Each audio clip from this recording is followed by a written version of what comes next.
Welcome to the Channel Chat podcast.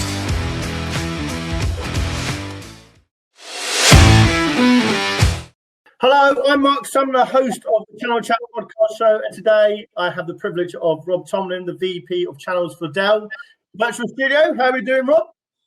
I'm really good, thanks, Mark, and thank you for having me on your famous podcast now. Yeah, well, I've stalked you for about a year to come onto it, so it was about time you said yes, wasn't it?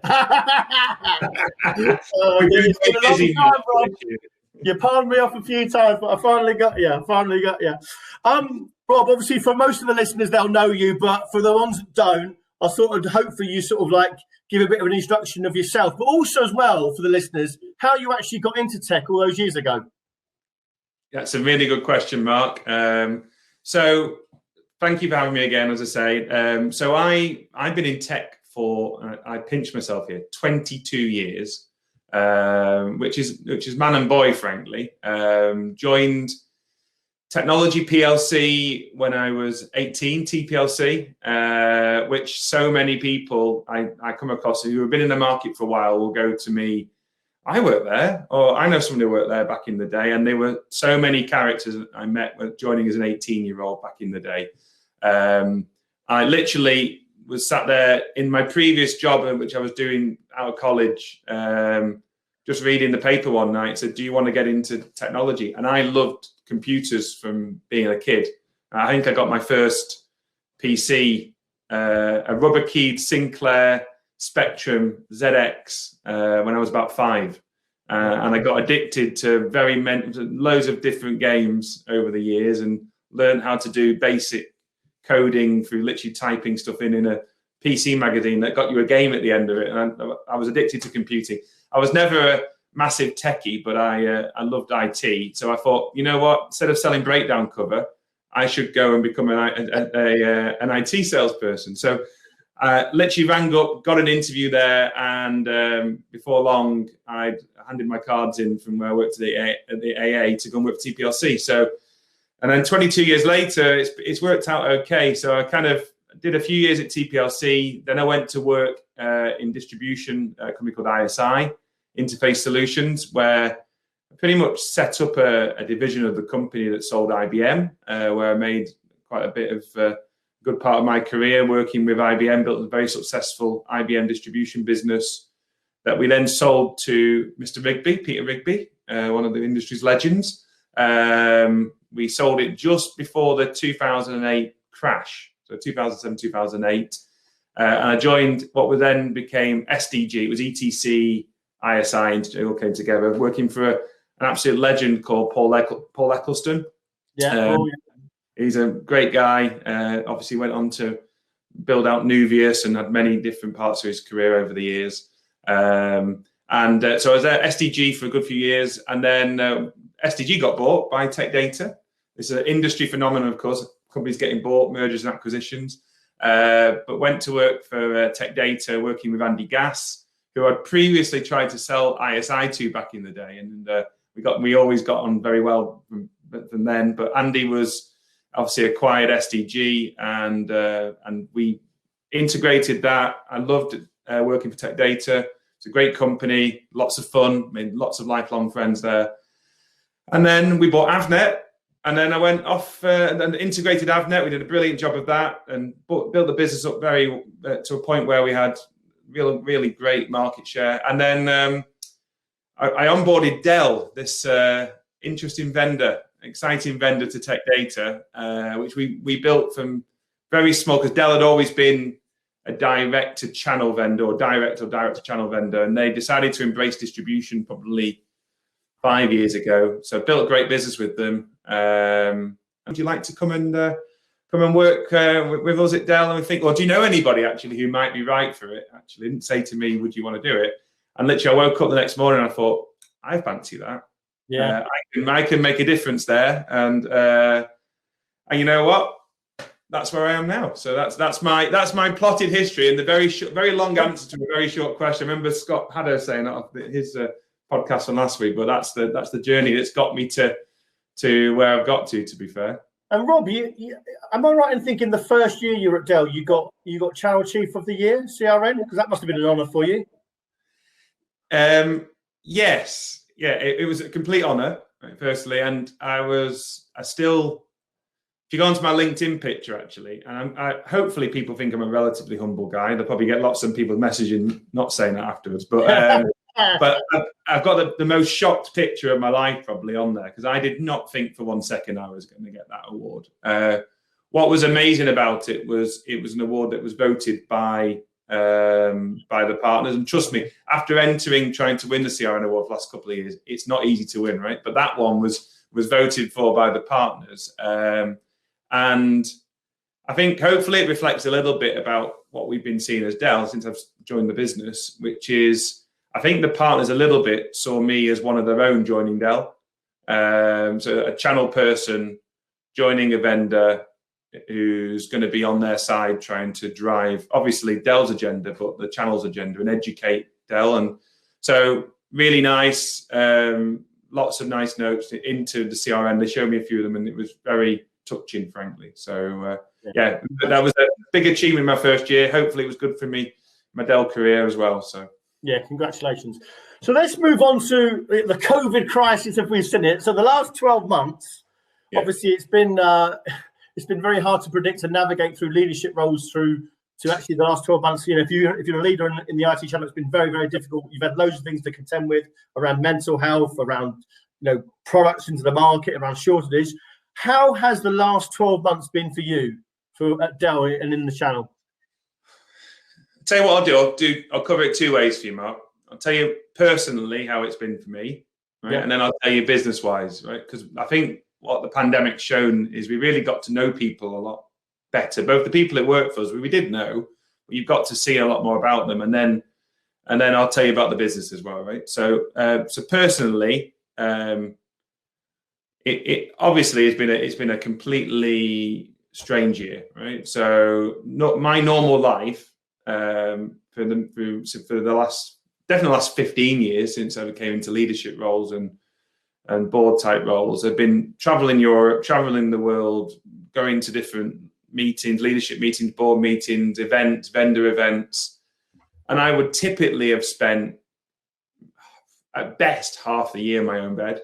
Right, and this year, firstly, completely different, right?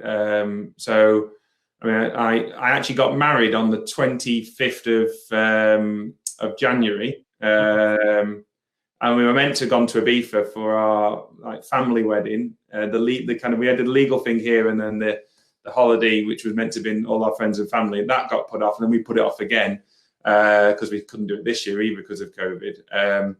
But in the first year of my marriage, I've spent 350 days at home, right? Which has been great. So my wife and I worked out we like each other, which is really good. And then I also am very lucky. I'm blessed. I've got 3 children, 2 that live in America. So that's been one of the hardest parts of the lockdown for me personally, not being able to see them. But FaceTime has been amazing. And Facebook Portal, which we've got in both places now, has also been amazing. We'll see each other all the time. But then I've also got a 2-year-old here who was. There we go. Let's switch that off. We can edit that. But yeah, so where was it? Yeah, so I've got a 2-year-old here, Tilly, and so literally. I've got to spend so much time with her, right? So she's got to know me a lot better, and that's been amazing. I think a lot of people will be appreciating that as well. So, and then from a business perspective, and kind of how we've navigated it. I mean, so I was just a year into my role, pretty much when it struck, and I'd spent a whole year getting to know. I mean, thank God I had that year to getting to know all of the many people in Dell, because Dell is a massive organization in the UK, getting bigger all the time, and globally. So I managed to have those coffee chats, I managed to have those nights out, I managed to have those team building exercises.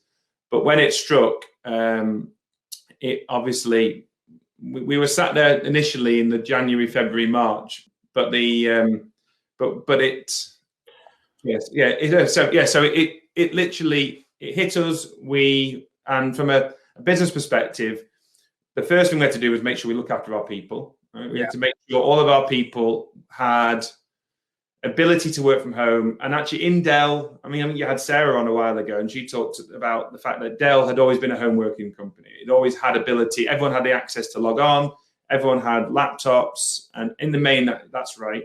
But we had to make sure everybody had that ability to transition. And literally over a weekend, we moved 140,000 people, who were probably half the people were working in an office, half the people would be remote. 'Cause a lot of technical people, a lot of customer services people, and everybody transitioned to work from home. And so that went very, very well.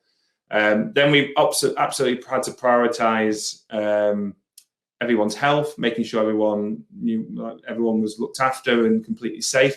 And again, I think we've done a really good job of that. That's worked well. And then we had to make sure we communicated to people, Mark.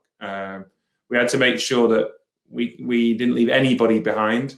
We need to make sure everybody was safe, looked after, mental health safe as well. And I think that's been hard, but we've got really good at it. I think so. You have to check with my team as well. But we've constant communication, constant email updates, constant video updates, lots of all hands, giving them clear messaging.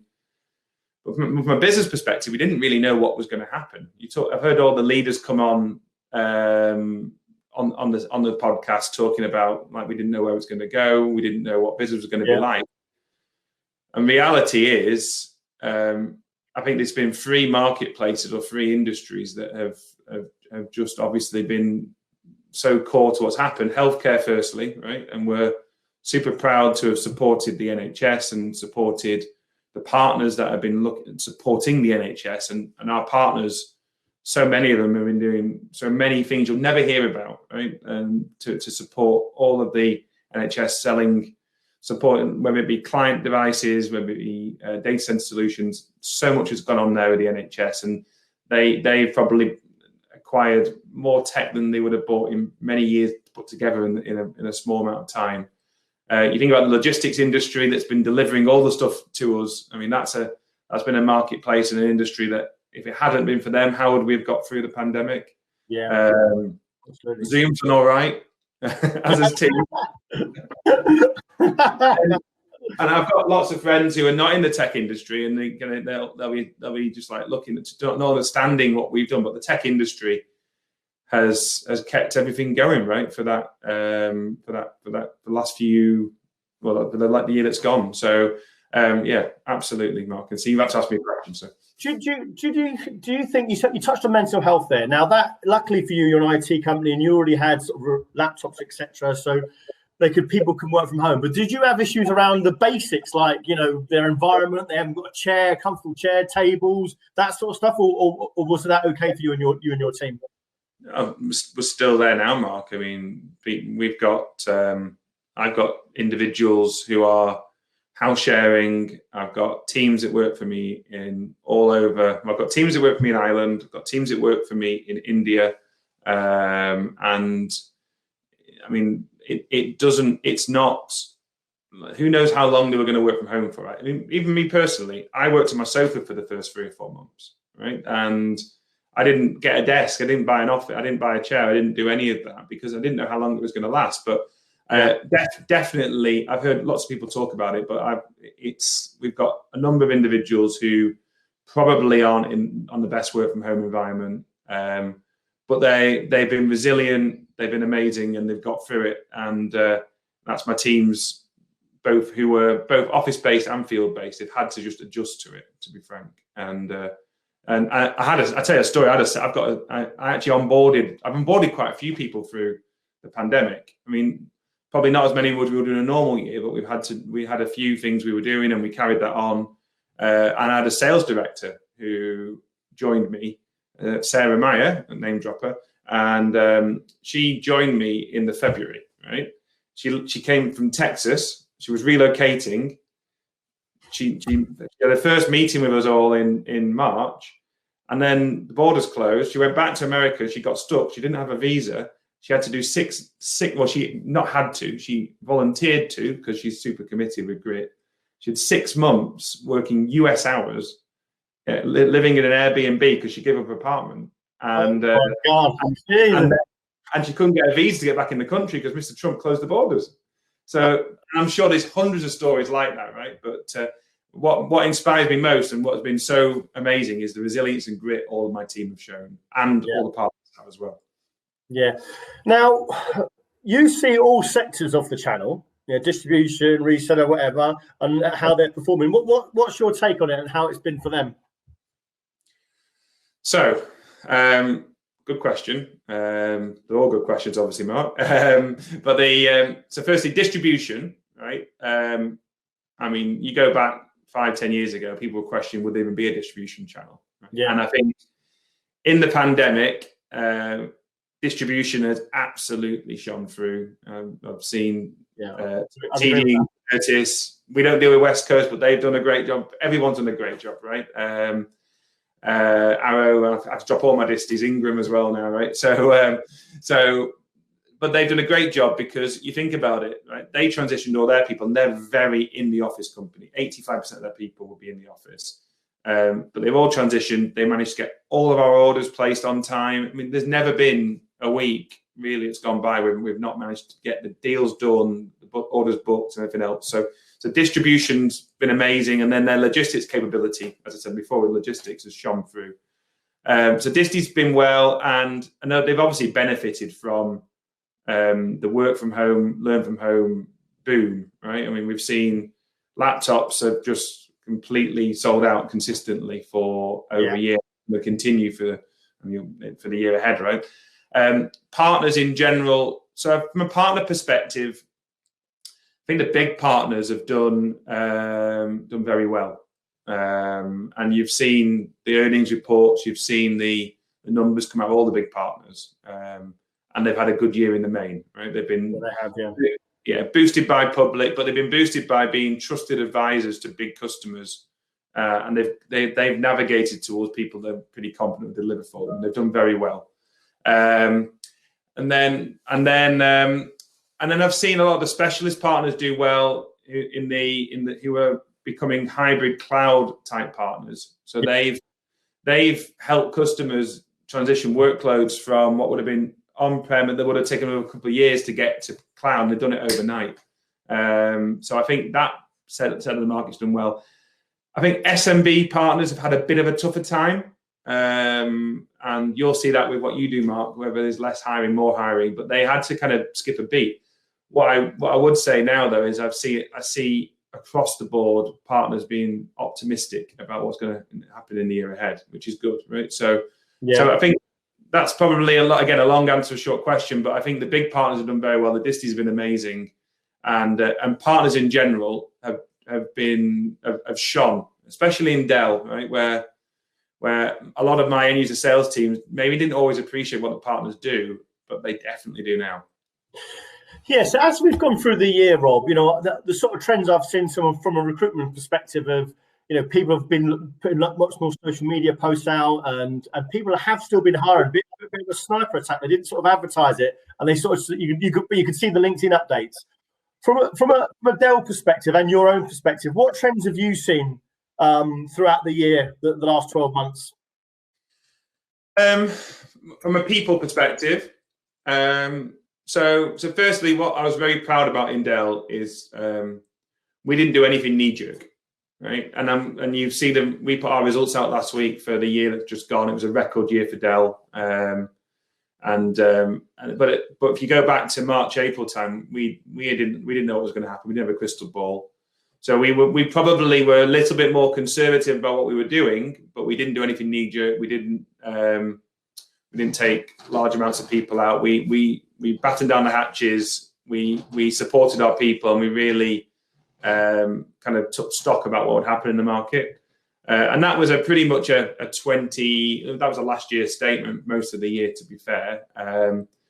As we go into this year, we're back to graduate hiring. We're back to bringing talent into the organisation and trying to do things very much business as usual, right? Being sensible about life, being prudent, but really but making sure that we're doing the right things for the business and right things to support our partners. If I think about, I mean, one thing we're really proud of is our graduate talent, right? We bring a lot of graduate talent in every year, and we train them well, we educate them well, and they absolutely blossom in our business. And if you look at similar to our partners, right? I think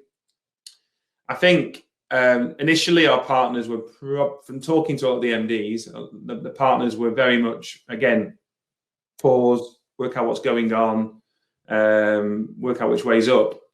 But I would say partners have had to continue hiring, they've had to continue investing, and actually the last 3 to 6 months, I've seen a lot of partners investing. I mean, I've been really inspired by what the likes of Softcat and CCS and some of the guys that carry on bringing in lots of fresh talent, graduate talent, and a lot of the smaller partners are doing the same thing, because, as what I said before to you, Mark, that there's areas of the tech market that are booming and will continue to be growing all year.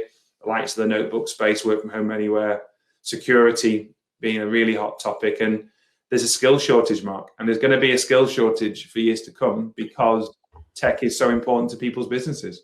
Yeah, what's your view on the skill shortages? Because it's great that bringing apprenticeships in, there's great that's bringing grads in, but there's loads of talent now that have come from different industries trying to get into our industry. So obviously the main ones, retail, hospitality, the travel industry, and these are people that maybe they've got some experience. They're past university graduates. They've got some experience, or their mum's returning to work, etc. That are desperately trying to get into our industry.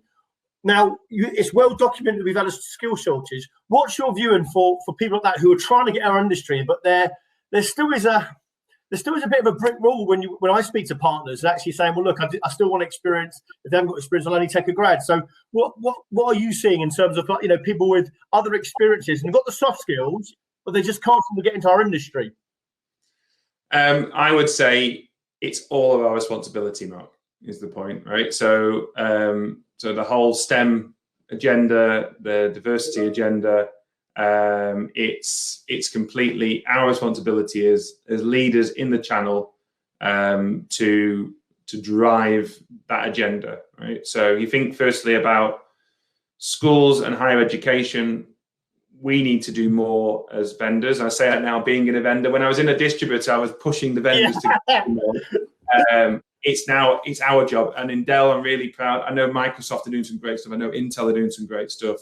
I know other vendors are as well. But it's our responsibility to find innovative ways to get schools and education to talk STEM. It's a market that's going to be a fast growth market for years to come. And I think companies know their IT investments are as important as their building investments as you go forward, right? With no IT, no business, frankly, and they know that. So I think it's all our responsibility there. And you're going to see some things from Dell. You're going to see some things from all of our partners, which will ramp in that space. I think you talk about returning mothers or people being reskilled.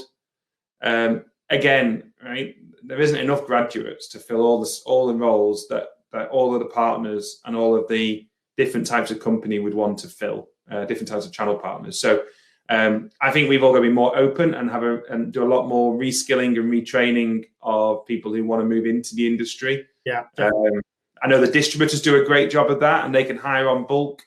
The big partners do a good job of that. But if you're a smaller partner, how would you go about that? Right? How do you do that apart from coming to someone like you, Mark, or going to an agency to get staff? So actually, again, I think the big vendors, the big channel players have got a role to play, and we all need to come together there. And then something Dell's very passionate about, and I'm very passionate about, as my team will tell you, is diversity. Dell has a strict 2030 moonshot goal, and it's not a moonshot goal, frankly. It's something we're definitely going to achieve, which is to have 50-50 gender diversity, 50-50 outside of in the company as a gender diversity target, right? So And we are working super hard on that. And in the UK channel team, we're nearly there at 50-50, and we're going to continue that because we had it for the Women in Channel Award. Then we're doing an interview. Right, the best teams are balanced, right? And I think we've got to make. I remember listening to one of the podcasts where you talked about, is it a nice industry to come into? Is it I got the right behaviours? Is it somewhere I'd be happy sending my two daughters to work in? And the industry I joined in 98, no, absolutely not. I mean, it wasn't the right environment I would want my daughter in. Is it now? Yes, it definitely much more is. And we need to make it attractive to females in the workplace to want to come in. And then returning mothers, we need to figure out how you leverage everything we learned in the pandemic to allow them to. I mean, my wife returned to work after a year, and she works for a very considerate employer who allows her to drop little off at nursery or take that. I mean, to be flexible, but that flexible working is repaid in absolute tranches to the people if the employer gives it. So I think that diversity agenda is super important. But it's not just a male female. It's also racial diversity and all types of diversity, right? We all need to focus really hard on that, Mark, to make IT a destination. Is some of the initiatives that you might have done through the last 12 months? It could be, Joe Wicks, yoga, virtual quizzes, virtual pubs, whatever it could be. Is there any that you've done, you've stopped, and is there any that you've done that you think actually we'll sort of continue post COVID and it's really worked for us? Yeah, so a couple. First one was we started trying to do a lot of town halls in our partners, it was almost trying to just keep in touch with the partners for Dell, because we'd typically be doing call-out days, spiff days, incentive days, all that stopped overnight, and we found a way of doing some of it virtual. We were trying to find ways of connecting with the partners, and we were doing things like hiring comedians to come and do still shows and things like that. And actually, the first few were quite good, right? But actually, what we learned was everyone was so zoomed out. So actually, anything that you that was going to give them another hour Zoom was we didn't want to do that anymore, frankly. And then one thing we did on top of that was we put together quite a few partner briefings for leadership, and we continue to do it to a degree, but we would get industry speakers to come in and give people a view of where life was going. So we did quite a lot of that at the start, but actually then you could see initially people really wanting to know what was going to happen, and then they just kind of calmed down a bit and chilled out because business had become more solid. So they didn't want to be coming on too many briefings. But then actually we're going to start doing more of that now as we come out the other side of the pandemic and we give people a view to recovery. So you'll see more some more industry events, industry speakers, getting people to give people Sherpa guides almost about how to kind of go to the next piece. And then the other thing I suppose we kind of did was we think back to September, October time. I sat down with my marketing manager and my leadership team and said, look, we've been very lucky through this pandemic. It's been good for Dell to a degree. It's been good for our partners. We need to give back. It was a time of the year when we're doing things for the Prince's Trust, and we always try and raise a chunk of cash for them during the year. And actually we put together something that wasn't just for a quarter. It was for the year this time, called Power It Forward, which is a bit like Pay It Forward, Power It Forward. You might have seen it on LinkedIn. And that was us, trying to look after our team's mental health. Actually, initially, it was us trying to raise money. But then we very quickly learned, actually, what our team need more is an escape from their Zoom cameras and escape from their Teams cameras. So we made it very much about doing activity, getting away, giving people an absolute rite of passage to go and take time out of their days to go and stretch their legs, do calls while walking, do calls while Zooming. And we launched that back in December, unofficially, and then we officially, and then and we launched it out to the channel as well. And we've kind of tried to make it a channel-wide program. And so I've personally committed to do committed initially to 1,000K during the year, which for me, big, tall, fat lad walking. Because I talked about you mentioned about stretching your legs. You've been doing loads of walking, haven't you, recently? Well, I kind of got a bit addicted to it now. So in January 1st, I weighed myself and I thought, oh my God, you need to do something here. As we all do, right? But so I set me this 1,000 kilometer challenge. I very quickly in January worked out actually 1,000 wasn't. I started doing it every day. So it wasn't that much. I started turning my meetings into walking meetings. I started doing literally 2 to 3 hours a day when I didn't need to be sharing a screen or a spreadsheet, and put my headphones on and literally would Zoom while walking. So by the end of February, I'd hit 600K. Wow. And I'll get to 1,000 by the end of March. And it's now become a thing. We walk and talk, we call it, which is generally, I didn't create that, by the way, but in Dell, it's spread around the business. And we've just launched actually this week a Hyderabad or Cherrywood, which is where we are in Ireland in our internal sales team, to Hyderabad and back, 10,000 miles, which we're going to do in the next 12 weeks as a channel team for Dell. And we're going to raise a chunk of cash. And overall, we've got about 40 partners who've joined us doing their own little things. And so that's been good. So again, a long answer to a short question, but actually that's something which is looking after people's mental health, doing good things. And we will use some of the money we raise to go back into STEM, go back into the schools, go back into the programs that we're going to run through the year, Mark. So. Brilliant. And my last question for you, Rob, and you can say from a personal point of view and maybe a Dell perspective as well. What has 2021 got in store for us and from a Dell perspective and your perspective? Well, I hope firstly, some point over the summertime, we'll get back to offices. I've got kind of a number of cohorts of people across technical geniuses, across sales geniuses, all geniuses, of course, but sales, field salespeople, internal salespeople. And I know my field-based teams are desperate to get back in front of the partners, and they've learned a lot how to support the partners remotely, and the results have been fabulous. But they're desperate to get back in and spend time with the partners. So hopefully that's going to be somewhere in our horizon, and the partners, we're constantly talking to them about when are you comfortable? When are we comfortable? And we'll figure all of that out. From a business perspective, having just finished our kickoffs, I'm about to do our UK kickoff tomorrow for our channel team.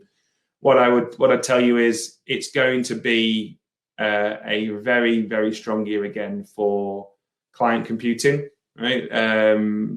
We as a PC manufacturer, amongst the many things we do, the demand for PCs is super there, and it was talked about in our earnings last week. We made a PC every 1.6 seconds last year, and we shipped over 50 million PCs globally.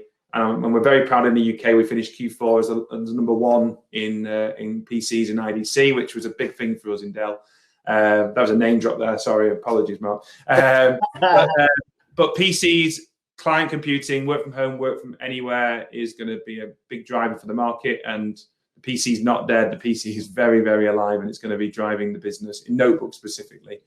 I think that as we see a return to work, you're going to see a lot of offices with 3-year-old, 4-year-old, 10-year-old monitors, 10-year-old peripherals, 10-year-old.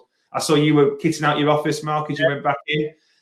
That's going to be a massive driver for IT partners, for our partners at Dell, and we're there to support them and help them find ways to get customers to want to acquire new tech for their offices as they go back, to make their employee feel comfortable to go back into the office. And then I think from a technology market perspective, we are going to see continued demand for data, continued demand for hybrid cloud solutions. I mean, it now is not a question whether customers are going to use the cloud. It's going to be what they're going to have in the cloud. I don't know what you do, Mark, but what they're going to have in the cloud, what they're going to have in their own data center on servers. The on-prem business is going to continue to grow, but obviously the cloud business is going to continue to grow at the same time. And just imagine now for 1 second, right? If we didn't have a cloud business, how big that on-prem business would have been in like going back 10 years ago. So the market's going to continue to be strong, I think, for this year, and we're going to see recovery across the market. I feel I'm optimistic. Brilliant. Rob, you've been a fantastic guest. Thanks so much for your time.